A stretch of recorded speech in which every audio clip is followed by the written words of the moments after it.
வணக்கம். Welcome to Kamakshi's easy learning. Let's learn together. Did you know, do you know? இந்த ரெண்டு கேள்விகளுக்கும் என்ன வித்தியாசம்னு உங்களுக்கு தெரியுமா? இது தெரியாதா? Did you know past tense, do you know present tense. இப்படி நீங்கள் பதில் சொல்லியிருந்தீங்கன்னா சரிதான். ஆனால் அது மட்டும் இல்லை.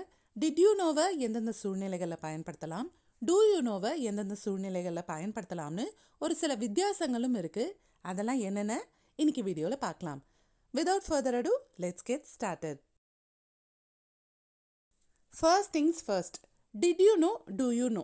இந்த ரெண்டு கொஸ்டின்ஸையும் தமிழில் டிரான்ஸ்லேட் பண்ணும்போது எப்படி பண்ணணும்? டிட் யூ நோ உங்களுக்கு தெரியுமா இல்லை உனக்கு தெரியுமா? டூ யூ நோ உங்களுக்கு தெரியுமா இல்லை உனக்கு தெரியுமா? Wait. Did you know past tense. அப்போ அதை டிரான்ஸ்லேட் பண்ணும்போது உனக்கு தெரிந்திருந்ததா, உனக்கு தெரிஞ்சுதா, அப்படி தானே சொல்லணும். அப்படின்னா சரிதான். ரொம்ப சில நேரங்களில் தான் நம்ம இப்படி யூஸ் பண்ணிக்கிட்டு இருக்கோம். பெரும்பாலான நேரங்களில் டிட் யூ நோனாலும் உங்களுக்கு தெரியுமா, டூ யூ நோனாலும் உங்களுக்கு தெரியுமா, இப்படி தான் யூஸ் பண்ணிக்கிட்டு இருக்கோம். ஸோ தமிழில் டிரான்ஸ்லேட் பண்ணும்போது இந்த ரெண்டு கேள்விகளுக்கும் நடுவில் பெருசாக எந்த டிஃப்ரென்ஸும் இல்லை. டிட் யூ நோ இந்த கொஸ்டினை எந்த சுச்சுவேஷனில் நாம் யூஸ் பண்ணலாம் அப்படின்னா, நமக்கு ஒரு விஷயம் தெரிஞ்சிருக்கு, அதை நாம் பேசிக்கிட்டு இருக்க நம்ம லிசனருக்கும் தெரிஞ்சிருக்கா அப்படின்னு நாம் தெரிஞ்சுக்க விரும்புகிறப்ப, அந்த இன்ஃபர்மேஷனை அவங்க கூட நாம் ஷேர் பண்ணிக்கணும்னு நினைக்கிறப்ப டிட் யூ நோ அப்படின்னு நம்மளோட கான்வர்சேஷனை நம்ம ஸ்டார்ட் பண்ணலாம். பொதுவாக ஃபேக்ட்ஸ் எல்லாம் நம்ம ஷேர் பண்ணிக்கணும்னு நினைக்கிறப்ப அது எந்த வகையான ஃபேக்ட்ஸாக வேணாலும் இருக்கலாம். சயின்டிஃபிக் ஃபேக்ட்ஸாக இருக்கலாம், ஃபன் ஃபேக்ட்ஸாக இருக்கலாம், இல்லை ஹிஸ்டாரிக்கல் ஈவெண்ட் பற்றின ஒரு இன்ஃபர்மேஷனாக இருக்கலாம். என்ன மாதிரி ஃபேக்ட்ஸாக இருந்தாலுமே அதை நம்ம ஷேர் பண்ணிக்கிறப்ப டிட் யூ நோ அப்படின்னு ஆரம்பித்து ஷேர் பண்ணிக்கிறது வழக்கம். டீச்சர்ஸ் அவங்க ஸ்டூடெண்ட்ஸ் கிட்ட ஒரு ஃபேக்டை சொல்கிறப்ப, பேரண்ட்ஸ் அவங்க குழந்தைங்க கிட்ட ஒரு ஃபேக்டை சொல்கிறப்ப டிட் யூ நோ அப்படின்னு ஆரம்பித்து சொல்கிறப்ப அந்த குழந்தைங்களும் ரொம்ப எக்ஸைட்டடாக அந்த விஷயத்தை தெரிஞ்சுக்க ஆர்வம் காட்டுவாங்க. இப்போ ஒரு சில எக்ஸாம்பிள்ஸ் பார்க்கலாம். Did you know it's impossible to hum while holding your nose? இந்நேரம் ட்ரை பண்ணிகிட்ருப்பீங்கன்னு நினைக்கிறேன். நான் ட்ரை பண்ணி பார்த்தேன், முடியல தாங்க. இப்போ அடுத்ததாக இன்னொரு இன்ஃபர்மேஷன். டிட் யூ நோ உங்களுக்கு தெரியுமா, ட்விட்டரோட லோகோவில் இருக்கிற அந்த பேர்டுக்கு ஒரு பேர் இருக்காம், லாரி. அதுதான் அதோட பேராம். லாரி பேர்டுங்கிற ஒரு பேஸ்கெட் பால் பிளேயர், அவங்களோட பேரை தான் அந்த பேர்டுக்கும் வச்சுருக்காங்களாம். இப்போ லாஸ்ட்டாக இன்னும் ஒரே ஒரு ஃபேக்ட்.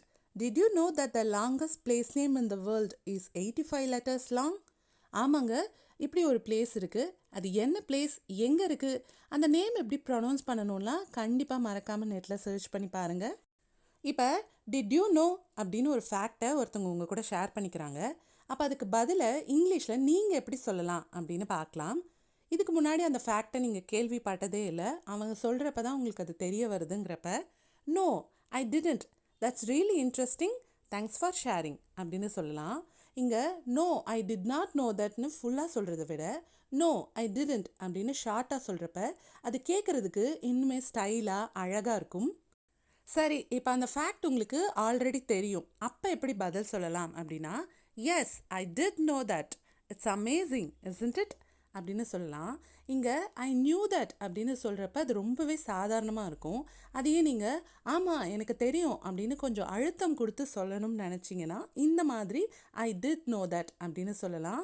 பொதுவாக இந்த மாதிரி நம்ம அழுத்தம் கொடுத்து பேசணும்னு நினைக்கிறப்ப ஹெல்பிங் வேர்பையும் மெயின் வேர்பையும் பிரித்து டூ டஸ் டிட்டெல்லாம் முதல்ல போட்டு பேசுகிற வழக்கம் இருக்குது. ஸோ அதையும் நீங்கள் தெரிஞ்சுக்கலாம். அதே மாதிரி இட்ஸ் அமேசிங் இஸ்ன்ட் இட் அப்படின்னு சொல்கிறதுல இந்த இஸ்ன்ட் இட்டுங்கிறது கொஸ்டின் டேக்குன்னு சொல்லுவாங்க. இது என்னென்னா, நாம் தமிழில் பேசுகிறப்ப கூட ஆமாம் தானே இல்லையா அப்படின்லாம் ஒரு கன்ஃபர்மேஷனுக்காக கேட்போம்ல, அதே மாதிரி தான் இதுவும் கன்ஃபர்மேஷனுக்காக கேட்கப்படுற ஒரு மினி கொஸ்டின் தான் இது. இட்ஸ் அமேசிங் இஸ்ன்ட் இட், அது ரொம்ப ஆச்சரியமாக இருக்குது இல்லை அப்படின்னு சொல்கிறோம்ல, அதே தான் இதுவும். டிட் யூ நோங்கிற கொஸ்டினை யூஸ் பண்ணி இன்ஃபர்மேஷனை எப்படி ஷேர் பண்ணிக்கலாம் அப்படிங்கிற ஒரு சின்ன ரியல் டைம் எக்ஸாம்பிளை நான் இப்போ உங்கள் கூட ஷேர் பண்ணிக்கணும்னு நினைக்கிறேன். நம்மளில் நிறைய பேர் ஆன்லைன் ஷாப்பிங்லாம் பண்ணுறது உண்டு. அமேசான் ஆப்பில் இருக்கிற ஒரு ஸ்க்ரீன்ஷாட்டை தான் இப்போ நான் உங்கள் கூட ஷேர் பண்ணிக்கிறேன். இதில் பார்த்தீங்கன்னா டிட் யூ நோ அப்படின்னு கொடுத்து swipe left on an item you saved for later to move it to your card அப்படின்னு கொடுத்துருக்காங்க. என்னென்னா நம்ம ஒரு பொருளை வாங்கணும்னு நினைக்கிறப்ப அது விலை குறைஞ்சப்புறம் வாங்கலாம் அப்படின்னு சேவ் ஃபார் லேட்டருக்கு போட்டு வைப்போம். அது எப்போ வாங்குகிறோமோ அப்போ கார்ட்டுக்கு மூவ் பண்ணி வாங்கிப்போம். இந்த மாதிரி சேவ் ஃபார் லேட்டரில் இருக்கிற பொருளை ஜஸ்ட் நம்ம லெஃப்டில் ஸ்வைப் பண்ணால் போதும், அது டைரெக்டாக கார்ட்டுக்கு மூவ் ஆகிடும். அப்புறம் அதை நம்ம வாங்கிக்கலாம். அந்த இன்ஃபர்மேஷனை தான் இப்படி டிட் யூ நோ அப்படிங்கிற கொஸ்டினை யூஸ் பண்ணி அவங்க நம்ம கூட ஷேர் பண்ணியிருக்காங்க. ஸோ டிட் யூ நோவை பயன்படுத்தி எப்படி இன்ஃபர்மேஷன் ஷேர் பண்ணிக்கலாம்ங்கிற ஒரு சின்ன ரியல் டைம் எக்ஸாம்பிள் தான் இது. அடுத்ததாக நம்மளோட ரியல் டைம் கான்வர்சேஷனில், நம்மளோட டே டு டே கான்வர்சேஷனில் டிட் யூ நோவை எப்படி பயன்படுத்தலாம்னு பார்க்கலாம். Did you know that they got married last week? அவங்களுக்கு போன வாரம் கல்யாணம் ஆயிடுச்சுன்னு உனக்கு தெரியுமா? Did you know I used to be a professional dancer? உனக்கு தெரியுமா முன்னாடி நான் ஒரு ப்ரொஃபஷ்னல் டான்ஸராக இருந்தேன், முன்னாடி ஒரு தொழில் ரீதியான நடன கலைஞராக நான் இருந்தேன்னு உனக்கு தெரியுமா? இப்படி மற்றவங்களை பற்றின நம்மளை பற்றின இன்ஃபர்மேஷனை கூட நம்ம டிட் யூ நோ அப்படிங்கிற கொஸ்டின் மூலமாக ஒருத்தவங்க கூட ஷேர் பண்ணிக்க முடியும். டூ யூ நோ இந்த கொஸ்டினை எப்பெல்லாம் கேட்கலாம் அப்படின்னு இப்போ பார்க்கலாம்.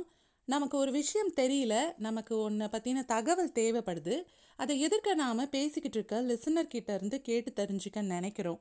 அந்த நேரங்களில் இந்த டூ யூ நோங்கிற கொஸ்டினை நாம் பயன்படுத்தலாம்.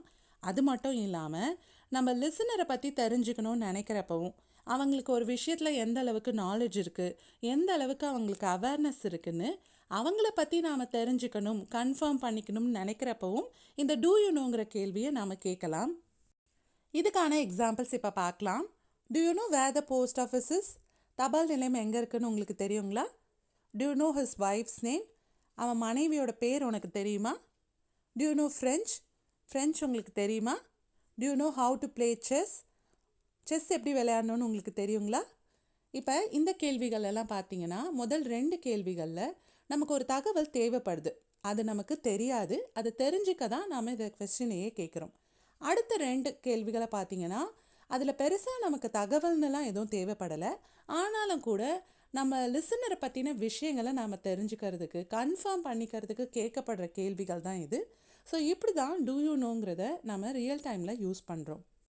சரி, நீங்கள் லிசனராக இருக்கீங்க, உங்ககிட்ட இந்த கேள்வி கேட்கப்படுது, அப்போ அதுக்கு இங்கிலீஷில் எப்படி ரிப்ளை பண்ணலாம்னு இப்போ நம்ம பார்க்கலாம். இப்போ உங்களுக்கு அதுக்கான தகவல் தெரியும், அதுக்கான பதில் உங்களுக்கு தெரியுங்கிறப்ப எஸ் ஐ டூ அப்படின்னு ஸ்டார்ட் பண்ணிவிட்டு அது என்ன ஆன்சரோ அதை நீங்கள் கொடுக்கலாம். இங்கே ஐ டூங்கிறது ஐ நோ, அந்த நோவை டூ ப்ளஸ் நோன்னு பிரித்து அந்த டூங்கிற ஹெல்பிங் வேர்பை மட்டும் நம்ம இங்கே யூஸ் பண்ணுறோம். இது வந்து ஷார்ட் ஆன்சர்னு சொல்லுவாங்க. இந்த மாதிரி ஆன்சர் பண்ணுறது தான் ரொம்ப நேச்சுரலாக இருக்கும். ஸோ இதையும் கூட நீங்கள் உங்கள் கான்வர்சேஷனில் இனிமேல் பழகிக்கலாம். ஒருவேளை அந்த கேள்விக்கான பதில், அந்த தகவல் உங்களுக்கு தெரியல, அப்போ எப்படி ஆன்சர் பண்ணலாம் அப்படின்னா, sorry I don't know, please ask someone else. இது என்னென்னா, இப்போ போஸ்ட் ஆஃபீஸ் எங்கே இருக்குதுன்னு ஒருத்தவங்க உங்களை கேட்குறாங்க, உங்களுக்கு எங்கே இருக்குதுன்னு தெரியல, அப்போ சாரி எனக்கு தெரியல, வேறு யாருன்னா கேளுங்க ப்ளீஸ் அப்படின்னு சொல்லுவோம்ல, அதுதான் இது. ஸோ டிட் யூ நோங்கிறது என்ன தான் ஒரு கொஸ்டின் மாதிரி தெரிஞ்சாலுமே, அது நமக்கு தெரிஞ்ச ஒரு இன்ஃபர்மேஷனை நம்ம லிசனர் கூட ஷேர் பண்ணிக்கிற ஒரு ஸ்டேட்மெண்ட்டாக தான் நாம் யூஸ் பண்ணுறோம். இன்ஃபர்மேஷன் ஷேரிங், அதுக்காக தான் இந்த டிட் யூ நோ கொஸ்டின். இதுவே டூ யூ நோங்கிறது ஒரு ரியல் கொஸ்டின். நமக்கு தெரியாத ஒரு விஷயத்தை லிசனர்கிட்ட இருந்து நாம் தெரிஞ்சுக்க கேட்கப்படுற கேள்வி தான் இது.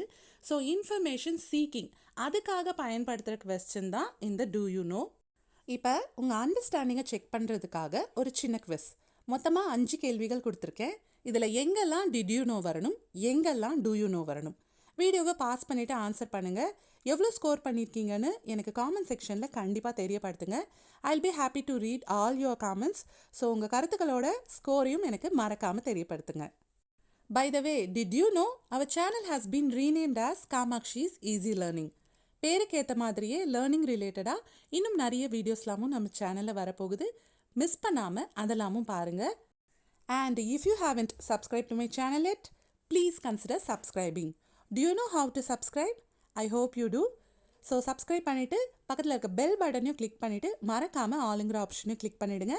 அப்போ தான் நம்ம சேனலில் போடுற அடுத்தடுத்த வீடியோஸோட நோட்டிஃபிகேஷன்ஸ் எல்லாமே உடனுக்குடன் உங்களை வந்து சேரும். I'll catch you all with another interesting lesson. Till then, take care. Bye. Thanks for watching.